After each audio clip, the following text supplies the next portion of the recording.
Central bank money is determined by the Bank of England. It is not chosen or fixed by the central bank, as is sometimes described in some economics textbooks.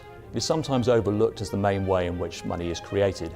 This is, in fact, the fault of the economists who've taught virtually everybody else on the planet a false model of how banks actually operate. Virtually anybody who's done an economics degree has absorbed where the supply actually comes from in this market for loanable funds using supply and demand curve. Unfortunately, the model is wrong. Now, I've been saying that it's wrong for my entire academic career. I never expect neoclassical economists to listen to critics, let alone critics who are also economists. And then the Bank of England, much to our surprise, came out and said the critics are right. Without exaggeration, American debt is a ticking time bomb. Well, in many of my videos, I criticize Elon Musk for making statements like this one here. If this continues, the government running a deficit and therefore accumulating more government debt, America goes de facto bankrupt and all tax revenue will go into paying interest on the national debt with nothing left for anything else. Now, in this video, I want to show why this is a mistake, but it's not a mistake that it's Musk's fault. This is, in fact, the fault of the economists who've taught him and virtually everybody else on the planet a false model of how banks actually operate.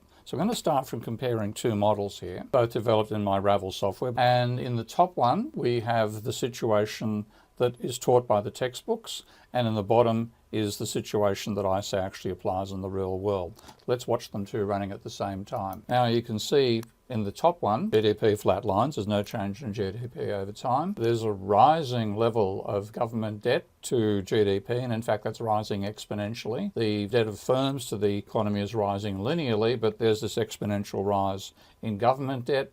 Equally, there's an exponential rise in interest payments by the government already after 50, 60 years of simulated time. We've got interest payments being 20% of GDP. And if I run it through the whole way for 100 years, interest payments exceed GDP. So there's absolutely no way that that system is sustainable. If this was describing the real world, we'd have to make sure the government never spent more than it took back in taxation. Otherwise, catastrophe awaits, as you can see. Now, down the bottom model, well, rather than GDP flatlining and then declining, GDP rises exponentially, so does the amount of money in bank accounts, the level of debt rises and then stabilises, and so does interest payments, and they stabilise at relatively trivial levels of GDP, 1% down here versus 200% up here.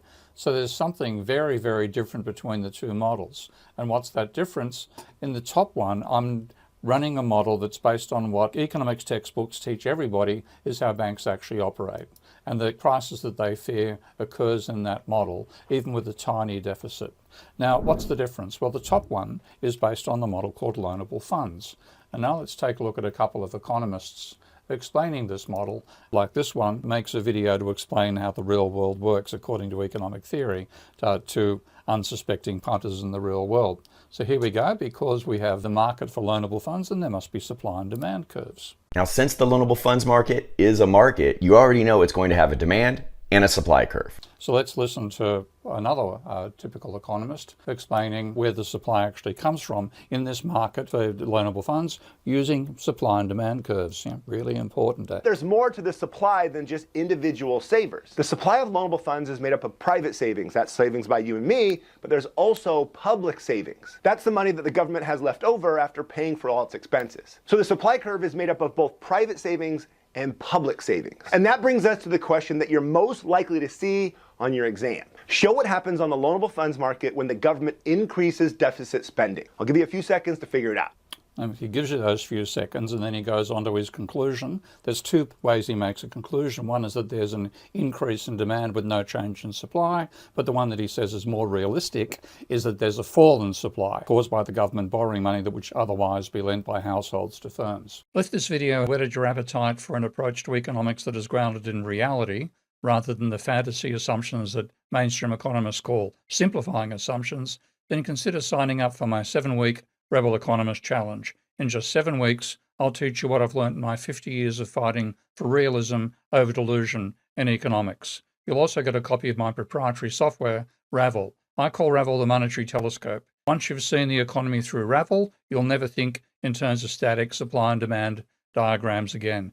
You'll get Ravel as a bonus inside my 7-week Ravel Economist Challenge. To apply, go to stevekeen.com and click on Get Started today. So, That's the lesson that virtually anybody who's done an economics degree has absorbed, and the vast majority of them unfortunately believe it because the model is wrong. Now, I've been saying that it's wrong for my entire academic career. I've been preceded by people like Joseph Schumpeter and Irving Fisher, who made the same cases back in the 1920s and the 1930s.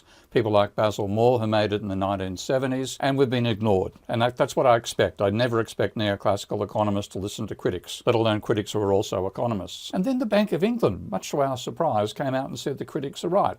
So here's the Bank of England in 2014 in its quarterly bulletin, saying that banks do not simply act as intermediaries, lending out deposits that savers place with them. But that's what the textbook tells you is actually the case, and that's what these YouTube economic experts are emphasising as well. Banks don't use supply and demand curves to say how much money they're going to give you. They use double entry bookkeeping. Now, if you go back to the 19th century when the supply and demand model was first invented by Alfred Marshall, there were no computers, there was no way to simulate as we can do these days. But with modern computing tools, we can build a model that uses double entry bookkeeping, which is what banks actually use to do lending, and then see what happens in that model and see whether it compares to what the supply and demand model tells you. So what I've done in this model where the crisis occurs is I've modeled the idea of loanable funds, and that's shown in this table on the banks, showing that what the banks are doing is simply operating as passive vehicles through which savers and borrowers can interact. So there's nothing being done by the banks themselves. They just enable firms to pay workers' wages, workers to buy goods from firms, and then there's all the borrowing going on. So firms borrow from households, so money transfers from the household accounts to the firm's accounts. Firms then pay interest back to the households. The government taxes households and spends on firms.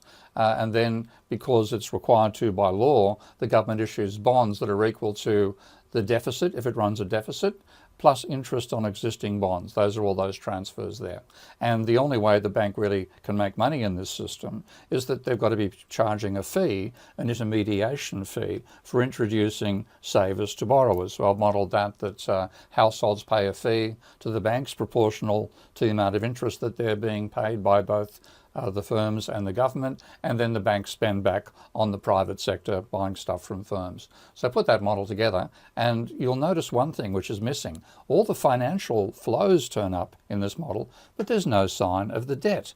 Now, why is that? Well, effectively in this model, since the banks aren't doing the lending, the debts have to be an asset of another body in the system, not the banks, but the households, who are the ones doing the lending. So if you take a look here on a combination of the bank's view and the household's view, here's debt. The debt of firms is an asset of the household sector, and the debt of government is also an asset of the household sector. And as I've shown you, when you simulate that model, you end up with a complete crisis with the model of loanable funds and what banks actually do. Because banks are not intermediaries, banks actually originate both money and debt. And it's very easy in my Ravel software to take that situation and then say, well, it's not correct that the debt of firms is an asset of the household sector. The debt of firms is an asset of the banking sector, and the same for the debt of government. It's not true that the government banks are the private banks. The government has some accounts at private banks, sure, but mostly it banks at the central bank. So if you look at what the central bank does in the model of loanable funds, it does, to use an Australian expression, bugger all. It's simply, there's reserves there. As you'll notice, there's nothing happening on the reserve column over here in the model of loanable funds.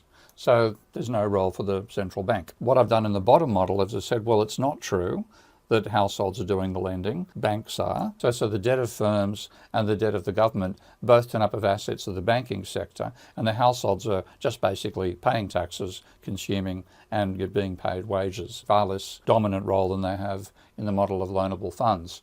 The Bank of England, in the real world model, has a lot to do because the spending by the government goes through bank reserve accounts, and that then turns up on the asset side of the banks, and they then are required to put that money into people's deposit accounts and so on. Interest payments, the same thing. That's a transfer from the government's account at the central bank to reserves, and taxes work in the opposite direction, and so do bonds. So that's the simple changes between the two models.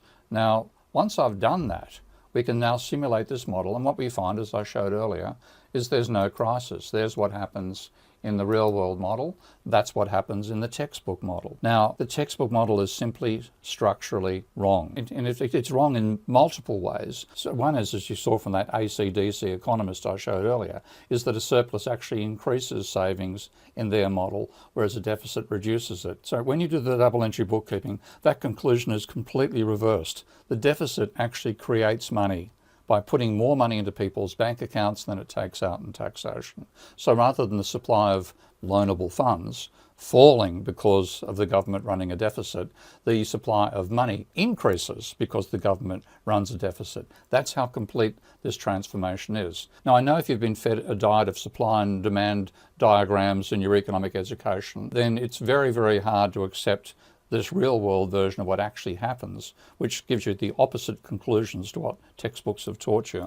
So I wrote a little cartoon book to try to make this easy to understand called Funny Money. This little cartoon book explores the adventures of three very wealthy Americans who've had enough with the situation, and they decide to create a perfect world in which the money supply remains constant. Of course, there can't be inflation if the money supply is constant. They think this is going to be absolutely wonderful. And then I go through the double entry and show what actually happens in this model. And let's just say the conclusion isn't quite what Tom, Dick and Harry think is going to occur. So if you want to understand this cartoon level first of all and then build up from there, apply to join the online course that I'm now teaching, which is www.stevekeen.com. You'll get a copy straight away. Now, if you do sign up for the course, you'll learn how to think about the economy as it actually is. It's a dynamic, evolving monetary system of production. It is not a pair of intersecting supply and demand curves which reach equilibrium in all markets. You'll also learn about the role of energy in the economy, which is something else that mainstream economists completely ignore. And when they do try to take it into account, they get it just as wrong as they get the money market in the model of loanable funds.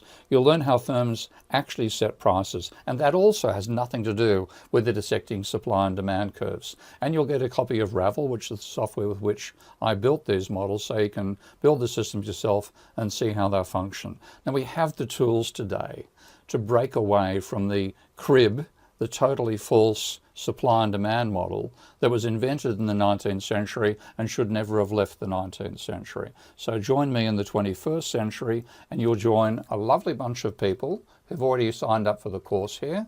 And the discussions I find fabulous with all these people who are enjoying finding out how the economy really works rather than living in myth world. Like many other truth seekers, I want to learn 50 years of real economics from me in only 7 weeks. You'll love my new 7-week Rebel Economist Challenge as well. To apply, go to stevekeen.com. If you qualify, you can attend my lectures, ask me questions personally every week, and make friends with a great group of like-minded people. So again, like many others, go to stevekeen.com to apply as well for the 7-week Rebel Economist Challenge. Good luck.